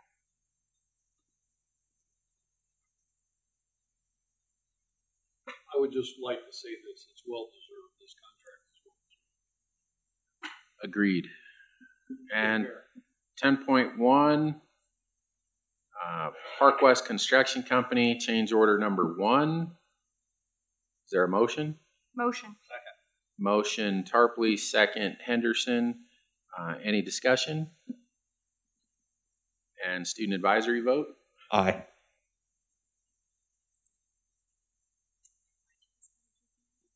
That's it, dude. See, crap.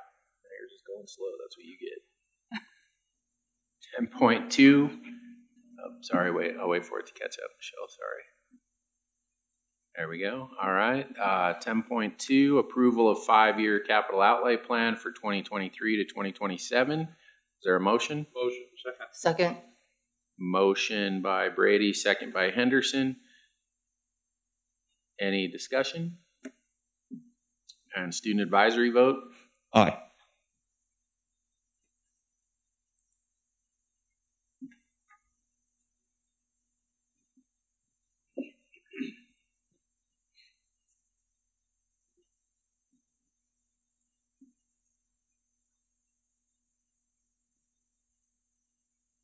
Good?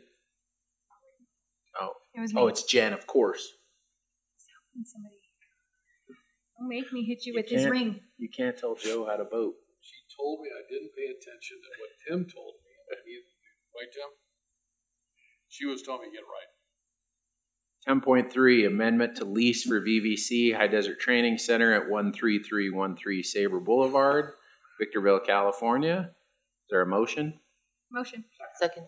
Motion by Tarpley, second by Henderson. Any discussion? I'd just like to ask John to give us a little background. Aren't we having to, with our new landlord out there? We're paying some additional fees. We are, yes. Can you kind of explain what kind of that effect would Well, have? our original agreement was with Sterling Capital. They were the owner of the building.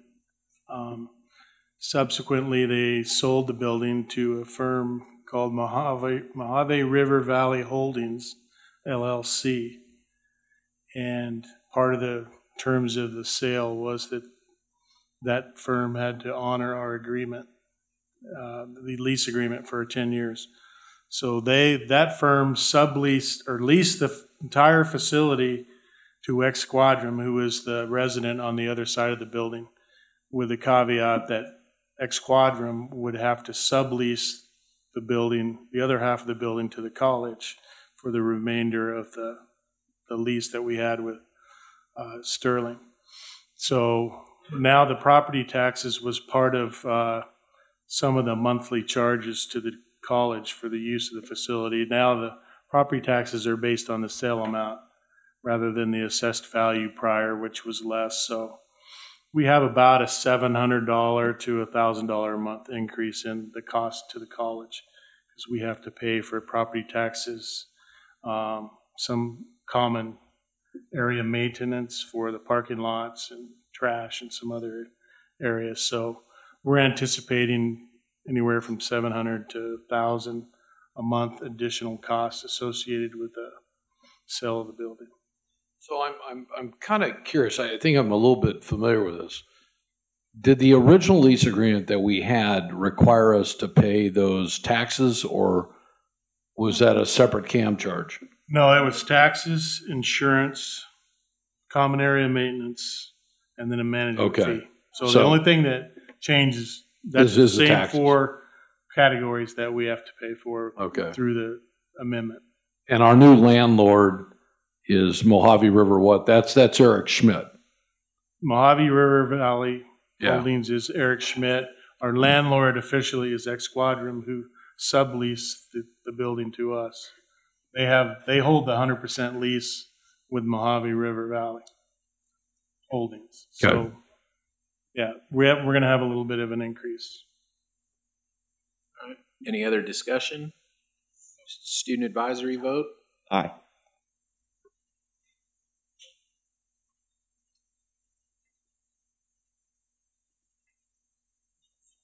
I know, there's a super annoying fly. Is there any way we can send him over to, like, Dennis? Over that He's way? making the rounds. He We just have a likes fly hanging. He's buzzing like around hanging up here, over super here. annoying. It's been flying around here. Does he? I think he's got a cousin. blame Todd Scott. By the time he's going to Todd multiply. Scott set the fly loose up here, I think. It's actually a new drone out of our drone program. I want to see catch him with chopsticks. Hey, Todd, can you go on the fly? Chopsticks. Yep, do it. All right, we good on that one, Michelle? All right, 10.4, response to request for proposals, independent audit service, RFP number 2021-01. Is there a motion? Motion. Second. Motion by Brady, second by Henderson. Any discussion? Student advisory vote? Aye.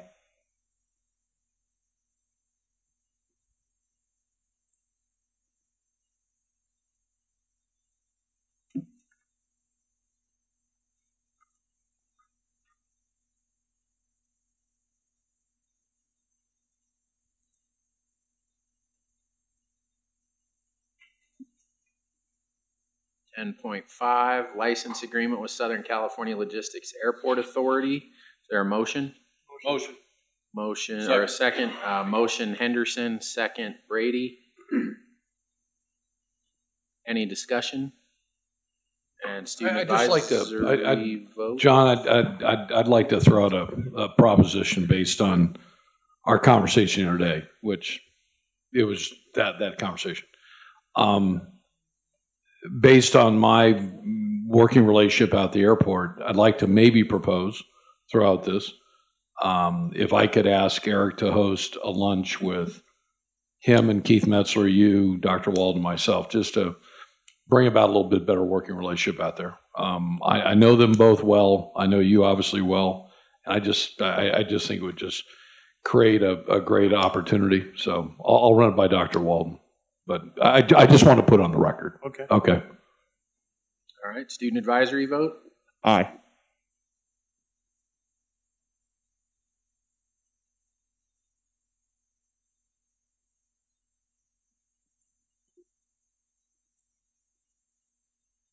And on to the 11 section.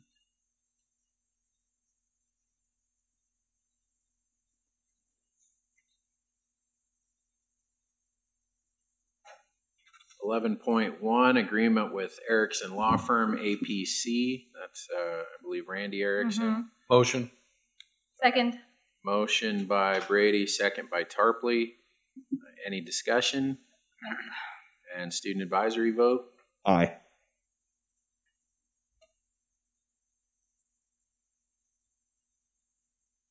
Jinxed yourself. And 11.2, there we go. 11.2, new management job description and salary placement for maintenance and operations supervisor. Motion by Brady, second by Henderson. And any discussion? Student advisory vote? Aye.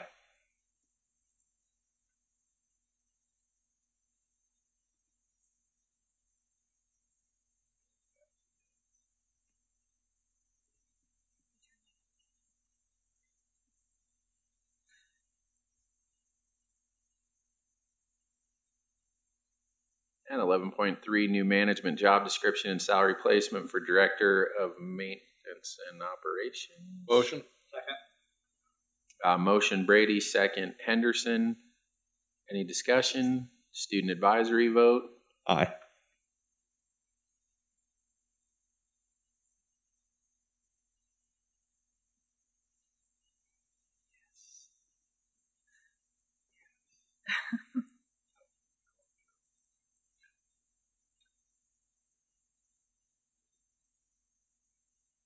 And new 11.4, new job description and salary placement for director of student services. Is there a motion?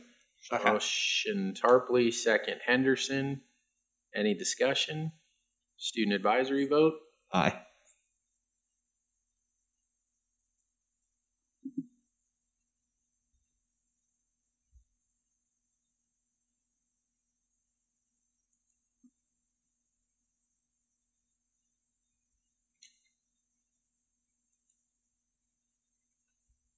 $11.5, non-classified short-term employees. Is there a motion? Motion. Motion Henderson, second by.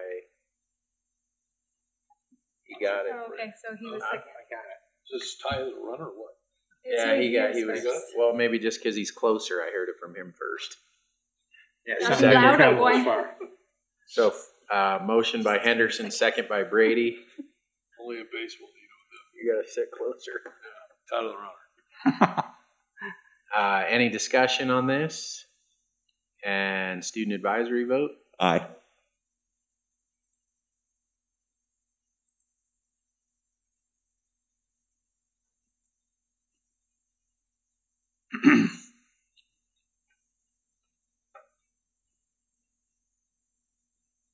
And 12.1, curriculum changes. Is there a motion? Motion. Second? Second. Motion by Brady, second by Tarpley. And any discussion? I will say that, in particular, the addition of the ethnic studies, that is great, especially in the past year with the increase in hate crimes against Asian Americans and Asians. Those, I believe, 3 new classes, that is great. Agreed. Any other discussion? Student advisory vote? Aye.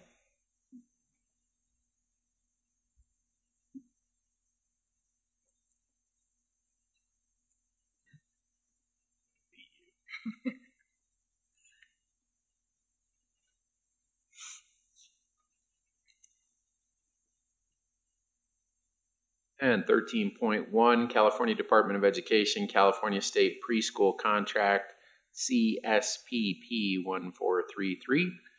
Is there a motion? Motion.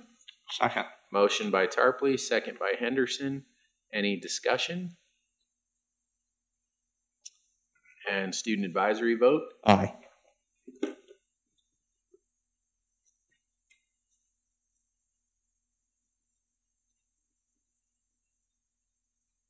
I'm glad most everybody's sitting down because at 7:56 we are to the end of the agenda with 20.1. So let's start with individual Board of Trustees reports. We'll start with Sharon. I wanted to say I had a great time up at Big Bear this weekend and got to meet a lot of you. I'm the quiet board member, if you haven't noticed. So far, I'm going to train you.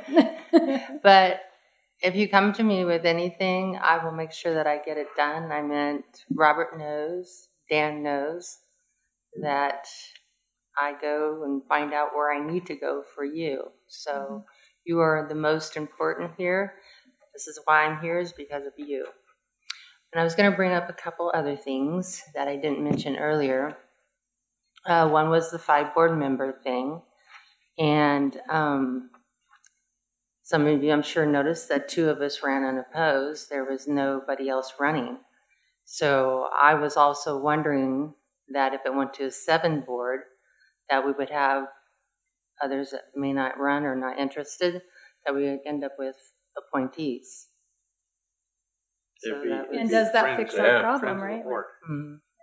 Right, yeah. If nobody runs, then the board just appoints people. Yeah. So that was one of my concerns. And last month, we didn't get to recognize the Pride Month, and so I want to recognize you. It's a big part. We've come a long way since the Stonewall riots. We made a significant difference. As you can see, our schools are open to everybody. It didn't used to be that way, because I remember very well. It wasn't very pleasant at all. I remember working in the hospital and had some AIDS patients. Nobody wanted to go in and take care of them. So I said, screw that, I'm going in. And same thing with my husband. He had a friend who died of AIDS, and he made it a point to go in, do all the practice, and take care of AIDS patients in hospice. So, like I said, we've come a long, long ways from from way back when. I think we made significant changes for the better. And I do have a lot of family that are transgender Q. Sorry about that, I messed that up. But I just wanted to say that I wanted to recognize that month. And what was the other thing I wanted to say? Anyways, thank you for coming, and that's it for me. All right, Jen? Hello. Had a great time at graduation. It was epic to be back at Glen Helen. Good job winging that speech, man. For those of you that don't know, if I haven't told the story already, I'm going to tell it. Right as he's walking up to the podium, he's like, oh, maybe I should have wrote something down. Yeah, you think? Okay. So great time there. Love, love, love that event. And then love, close second, equal, I don't even know how to rank them, but the ASB retreat was epic. I took a couple vacation days from my job and went up there on Thursday and had an amazing time. I am reinvigorated and inspired and ready to do great work with you guys and for you guys and gals and everything in between. So loved it. And, I said to you when you walked in, my babies, because it's Mama Jen, and I always will be. Even my district, I work for a school district. That's kind of how I'm known there too. So I am so sorry to the foundation that I missed the scholarship drive-through. I did go last year, which doesn't count this year, but I had a scheduling conflict, but I promise to be there next year, because that is also one of my favorite events. They're all my favorite events. Just really happy to be a part of it. As you know or don't know, I'm a part of the CCLC Women's Caucus. I'm on the advisory committee, and we did have an event in June, a Zoom. We have a few members that are from the VVC family that I'm so excited about. If you'd like to join, please reach out to me, to Gabby, and we're going to be happy to get you into that group. Let's do some great work. Thank you so much for having me. It is my absolute honor to be a part of this board. Thank you. Dennis? Yeah, I attended graduation also. It was very well done. I had a presentation of a diploma to a friend of mine's daughter, or granddaughter, and that went off real well. She was happy that I gave it to her, and she called and told them thank you. So that was good for me and her. It was good for her. I've also given my kids degrees from this college, and that's been in the 90s. But anyway, so I just wanted to say that. And then I went up to Big Bear, and that was fun. I couldn't be there a whole long time, but what I did do was Bob put this thing, your new best friend thing, together, and that was really well done, really well done. And I was happy to see everybody up there, and you guys have a great rest of the month, and see you next month in a brand new show. Okay? Nice. Joe? Graduation was great. It was long, but boy, I'll tell you, to set a record like that after COVID, I think says a lot about our students and our faculty. Mama Jen, I gotta say this. Mama Jen. Hold on. Oh, it's hot in here. It's off. No, now it's off. No, it has to be solid. Got to turn the OFF switch to the ON position. Forget it. You know what? You can hear me. Have mine.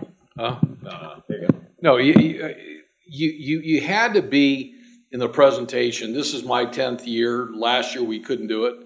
I've always said it's my favorite day as a trustee to interact with our students. But to go on in and to watch the competition and the 3 minutes that each student had was real fun. It was even better this year because Mama Jen was there. And we created some new rules this year, so we got 3 restarts. I did because I love you guys. I'm sorry. I know. But I think you felt, I mean, the entire time, I mean, Dr. Dan and Todd and his group were on over with, their consultant. Times have just changed so much over all the years that you used to walk up there and there was a level of tension. And now everybody gets along and everybody's looking out. I did put on 2 pounds from eating my 3 hot dogs, which I loved. And I didn't tell Deb until Monday when she said, "I heard you say you had 3 hot dogs." I said, "Yeah," and they put on 2 pounds. So it was real fun. I want to thank the students that were here. I do want to throw out a kind of I'm sorry to one of our students who's been on your ASB for 4 years, and it's Kimberly Aguilar. As I was leaving, she summoned me on over and very nicely reminded me that I hadn't really paid a whole lot of attention to her in the last 4 years, or I didn't recognize her name, right? Right, you didn't. Yeah. You didn't know her name. And she kind of caught me totally off guard, and it was one of those moments that we're all sitting there going, "Wow, she just." It's kind of hard to nail me hard, and she did. I mean, I walked down that stairs going, "Wow, man, that young lady." So, Kimberly, if you're watching, if not, go back and watch this at 8 o'clock. And I got to say this: I was speechless after you did what you did, and I owe you a big apology because you're very important. You've been a part of the ASB, and I will try not to have it happen again. But unfortunately, as you get older, I'm not going to use being old. I just forgot. We had never really been introduced. We'd been in a room, and I owe you a big apology. I do want to acknowledge Mama Jen here. I guess we'll just call you Mama Jen. All right. That's a whole lot better. So many of you know how important it is to be a great trustee and go through the educational process. We got our magazine from CCLC, and whose name is on here? There's like 12. And it's our Mama Jen. She got acknowledged for the Excellence in Trusteeship program. So I think I'm going to beat this to death. I think it's really important that all of us do it. We have these goals, and I think that part of that goal is to be the best trustee we can. So I would strongly encourage you. Now I'm sure CCLC has these things on Zoom. You don't have to fly. You can do it out of your home. But it's a great program. It's put on by a great group.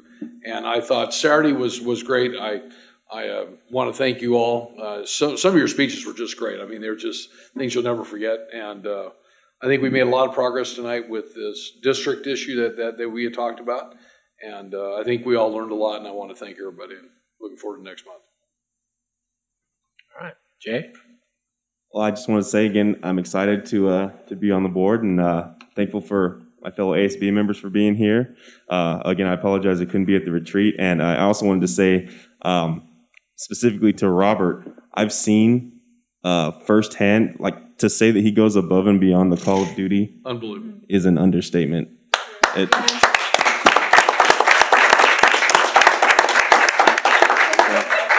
know what? That's He's important. VVC's most hidden asset. I mean, if you need it done, you call him and he'll do it. Right, exactly. So I thought that should be said. And again, I'm very excited. And thank you. All right. Jen stole my speech. She was looking at my iPad. My two favorite events of the year, you know, we've attended now, graduation and then rolled into the ASB retreat. Excellent ASB retreat. I'd actually planned on coming up Thursday, and then I had one attorney take the week off. Another attorney fell and messed up her ankle and ended up being out of work for the end of the week. So that attorney was off, and there was no way I could get out of there and not go to work on Friday. So my apologies for not being up all the way through, but made it up on Friday at a decent hour. I think we did a lot of good work, right? Yeah, did we have fun? We had a blast. Was it fun? Had a good time, did a lot of good work. Joe's crying about 2 pounds. I gained 7. You did not. I did. I swear to God, 7 pounds this weekend. I blame Robert for the pizzas and lunch on Sunday. Right, yeah, the whole thing. It's all Robert Robert's fault. 7 pounds. So excellent time though. Look forward to it again next year. It's just one of the highlights of this job is to be able to go up there and participate. And graduation, wow, that was excellent, wasn't it? It was so surreal to be there live and in person, kind of like being back in here, but on a grand scale. Hopefully we never have to not do that again. It's a great day. So, welcome, Jay. Great to have you here. And the goals, excellent goals. I have an idea what they are, having stayed up until, what were we up, 1 o'clock? 2 a.m.? 12:30? I think by the time we kind of Seemed later. Seemed a lot later. there, I think it was closer to 1 a.m. So we went from about 9 a.m. to 1 a.m. On Saturday. I sent a text to Brandon at 4 o'clock Sunday morning. Yeah, he's texting me at 4 a.m. Did you really? Yes. Are you joking with me? I get it at 4 o'clock. I got it at 4 a.m. He's Ask texting Robert me. Sewell, man. I was asleep. He'll call me at 4:30. I was asleep. Jen's going to be upset if I don't say I was there from 9 a.m. on Saturday morning through about 1 a.m. or so. Jen was down there at like 7:40 a.m. ish, 7:40 ish, probably 8-ish a.m. So hats off to Jen. She really stepped up and put in the long haul down there. I doubt that anybody's watching, but big thanks to Jen. Robert called. You know, this year's still a little different. A lot of places are closed. The usual routine up there in Big Bear had to flex due to lack of support. Not support from here, but support from local businesses. Restaurants being short-staffed. Restaurants that had always come through in the past to host the group, the entire group, and the restaurants just said, nope, sorry, can't do it. The restaurant and the hotel got us in one night, which was much appreciated, but Robert called my wife last week and said, hey, I got a problem. We don't have any food for Saturday lunchtime. I can't fill the gap. And my wife called Jen and said, we're going to Costco. And so Kathleen and Jen put it all together and did lunch for everybody that was up there. My wife made her famous homemade salsa. So anybody who wasn't there on Saturday and didn't get it, that's on you. Good salsa, right? Everybody's like, yeah, the salsa. Homemade salsa, chips, kind of a nacho bar and hot dog bar and everything. But so a big thanks to Kathleen. Jen and you were part of it, Jen and Kathleen, for stepping up and covering lunch for all the students. Excellent event. So with that, we'll have a motion to adjourn. One just quick second. Motion. I'd just like to go on the record. I know Dr. Walton's not watching this, but I'm sure he will, that while he was gone, we had the shortest board meeting of this year. Right. And it's under the direction of John Nollins. So, John, I want to thank you. Yeah, and thank actually, you for the short we could do a trade and have you back next time, because if we knew what we knew tonight, so we'd be at La Casita at 7:30 tonight. So, thanks very much. All right, we had a motion by Henderson. Second by Brady, and all in favor? Aye. All right. Thanks for being here, everybody. So nice to see you.